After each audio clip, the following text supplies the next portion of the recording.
kulanti wacan dhegaystayaal ku soo dhowaada qaybtii koowaad ee barnaamijyo taxana ah waannu kaga hadli doonno ururka alqaacida waaxdiisa jasiiradda carabta. qaybta maanta waxaannu ku soo qaadanaynaa taariikhda alqaacida ee dalalka sacuudiga iyo yeman iyo weliba magaca cusub ee ay dhowaantan la baxeen.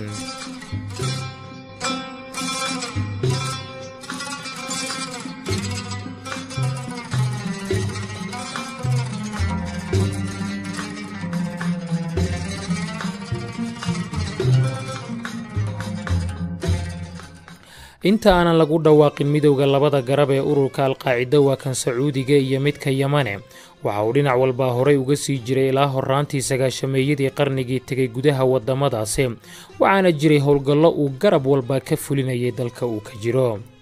taariikhda ururka alqaacida ee yeman iyo sacuudigu waxay u laabanaysaa soo dhammaashihii dagaalkii u dhexeeyey midowgii sofiyeeti iyo afghanistaan halkaasoo dhallinyaro fara badan oo jihaadoon ah uu hogaaminayay usaama bin laadin lafahaantiisu ay ku soo shubmeen waxaana markii dagaalku uu soo idlaaday ay dib ugu soo laabteen dalalkii ay markii horeba ka tageen iyagoo weli xambaarsan fikirkii jihaadka. waxaana durbaba soo baxay halkudheg cusub oo ay alqaacidada sacuudigu ku horreysay kaasoo noqday gaalada ha laga saaro gacanka carbeed iyagoo kala jeeda ameerikaanka askarta u badan ee fariisimada ku yeeshay wadamo uu sacuudiga qudhiisu ka mid yahay waxaanay bilaabeen dhaqdhaqaaq iyo howlgallo ay la bartilmaameedsanayaan shisheeyaha reer galbeedka u badan maraykankuna uu kow ka yahay ee ku sugan yeman iyo sacuudiga. inkastoo magaca ururkaasi uu alqaacida isku bedelay markii ay kaabul ka soo noqdeen haddana fikirkoodii ahaa in lala dagaalamo dadka aan muslimiinta ahayn gaar ahaan kuwooda bariga dhexe jooga waxba iskamaanay bedelin sida uu sheegayo doctor xasan albisri oo wax ka qora arrimaha ururada islaamiga ah. fikirka alqaacida hore ay uga soo qaateen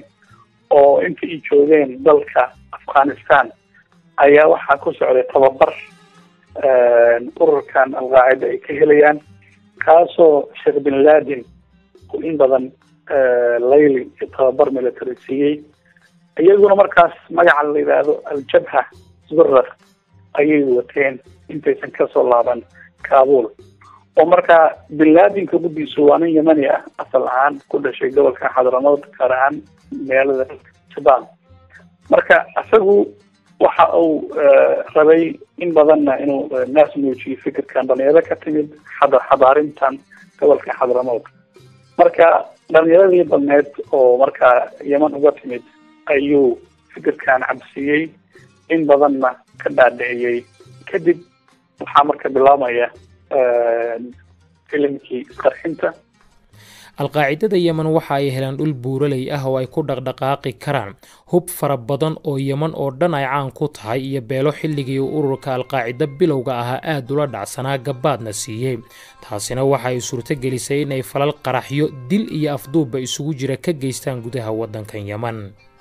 weerarkii ugu xoogganaa waa yeman ka fuliyeen waxa uu noqday midkii lagu qaaday markabkii maraykanka ee USS Cole ee fadhiyey biyaha gacanka carbeed sanadkii 2000 waxaana halkaasi ay ku dileen ilaa 17 askari oo Ameerikaana kuwa kalena waa ay ku dhaawaceen. tallaabadaasina waxay ahayd mid indhaha caalamka gaar ahaan maraykanka ku soo jeedisa halista ururkaasi yeman saldhigga ku samaystay. yemantii kuwa joogay marka alqaacida yemaneed ay sameeyaan qaraxyo xiga waxaana ugu horreeyay qaraxii caanka ahaa ee 2000 ugu qarxiyey markabkii maraykanka kaagina badda gacanka carbeed oo lagu dilay 27 askari oo maraykan ah. waxaa xigay 2008 in safaaradda maraykanka ee Sanca ciidan qaraxyo waaweyn markaa laba beegsaday yemaniyiintii markaa ku biiray alqaacida ay sameeyaan dagaal duumaaleysi ah oo markaa ay wax alla waxay u arkaan ruuxii ka yimid dhinaca Yurub anagoo nin askari ah military ah nin diblomaasi ah oo ku nool safaarad ama nin dalxiis ah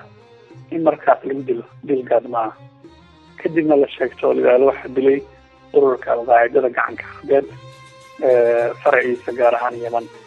sidaasi si ka beddelan alqaacidada sacuudigu soo dhoweyn kumaanay helin halkaasi waxaa durbadiiba bilowday dabagal iyo cadaadis xooggan oo ay sacuudiyaanku saareen xubnaha lagu tuhmay in ay ururkaasi ku lug leeyihiin sidaa daraaddeedna umaanay fududaanin inay weeraro waaweyn ka geystaan gudaha sacuudiga ilaa laga soo gaaro bartamihii sagaashamaadkii xilligaasoo ay weeraro ismiidaamin iyo iska hor imaad bale ku kala qaadeen xarunta ciidamada ilaalada jamhuuriga saldhig ay ciidamada maraykanku lahaayeen oo khubur ku yilay iyo xaafad ay degganaayeen dad reer galbeed u badan oo ku taala magaalada riyaad isugeyn waxaa ka dhashay weeraradaasi oo kala dhacay 1995kii 1996kii iyo weliba 2003 ku dhowaad 80 dhimasho ah oo ay ilaa 10 Amerikaan ahi ku jiraan iyo dhaawaca wax ka badan 700 oo kale. Dhalinyaradii ka soo laabatay dagaalkii Kaabul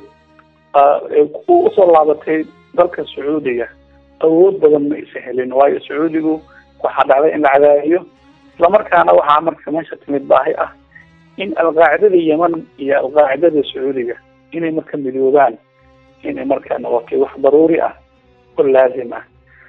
1995 ayay faraca alqaacida Sacuudigu ay sameeyeen weeraro marka ku weerarayaan ciidankii marka dalada ka ah madaxtooyada boqortooyada Sacuudiga waxaa xigay 1996 inay xarun military ku taabto Riyaad inay qarxiyaan waa dhalinyarada marka Sacuudiga oo alqaacidada ah markii ay labada garab midoobeen yeesheen magac cusub oo ah ururka alqaacida waxdiisa gacanka carbeed sanadkii 2009 bishiisii January waxaa bilowday weeraro foolka fool oo ka dhacay Yemen kuwaasoo ay barbar socdeen ismiidaamin afduub ajaanibta gaar ahaan kuwa Yurubta iyo Maraykanka loo geysto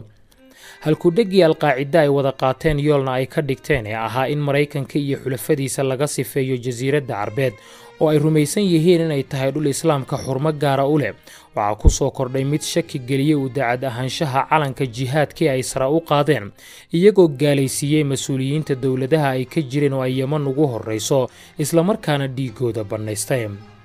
waxay fariisimo waaweyn ka samaysteen wixii midowga ka dambeeyay gobolada koonfureed ee dalka Yemen qaarkood waxaanay la wareegeen magaalooyin dhammaystiran oo intooda badani ay ku kala yaalaan gobolada Ebyan iyo Shabwa kuwaasoo ay muddo ka arriminayeen inkastoo haddana dib looga saaray marka laga soo tago weerarada ay alqaacidada jasiiradda carbeed Yemen iyo dalalka ku xeeran ee uu Sacuudigu ka mid yahay ka fuliyaan waxaa jira muhiimad kale oo guud ahaan ururkaasi ay ugu fadhiso Yemen taasoo ku waadan dhinaca istiraatiijiyadda hubka iyo weliba dagaalyahanada sida uu xusayo Cabdililaah Shaafi oo ku takhasusay arrimaha argagixisada hubka tababarka isaga gooshida iyo ka ambaqaadkaba waa dhanka Yemen Yemenna waxa ay ururka alqaacida uga dhigan tahay goob istiraatiiji ah muhiimadaasina kuma koobna gacanka carbeed oo kaliya ee waxa ay gaaraysaa Ciraaq Afghanistan Sham ilaa laga gaaro Nahr Baarid iyo Falastiin intii aanay isku darmin labada laan ee alqaacida waxa hogaankooda isaga dambeeyay madax kala duwan oo intooda badan ay ku geeriyoodeen weeraro ay si kala gooni u fuliyeen ciidamada wadamada Yemen iyo Sacuudiga dhanka Sacuudiga waxa soo hogaamiyay Khalid al-Haaj Abdulaziz al-Muqrin iyo Salih al-Awfi iyo Abu Ali al-Harithi oo dhinaca Yemen sidoo kalena waxa dawladda Yemen isku dhiibay Hamdi al-Ahdal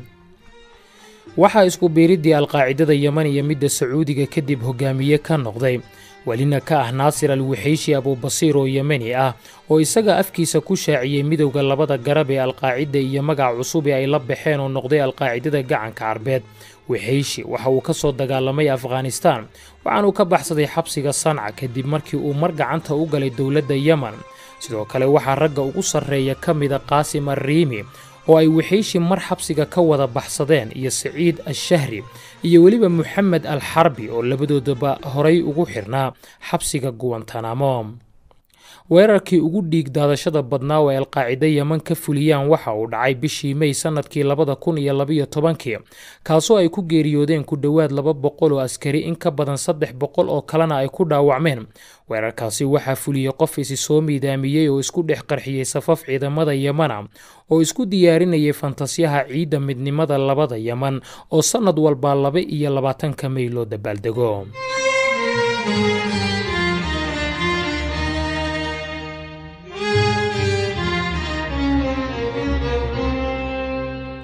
qaybtii maanta ee barnaamijkan taxanaha ah ee aanu kaga hadlayno ururka alqaacida waxdiisa gacanka carbeed ee fariisimada ku leh dalkan Yemen intaa hayno joogto qaybta xigtay ee aad berrito maqli doontaan haddii uu Allaha awoodda sare leh ogolaado waxaanu kaga hadli doonaa aragtida ay dadka reer Yemen iyo weliba odayaasha beeluhu ka qabaan ururkaasi inta xilligaasi ka horeysa waxaan idinku dhaafayaa fi amaanillah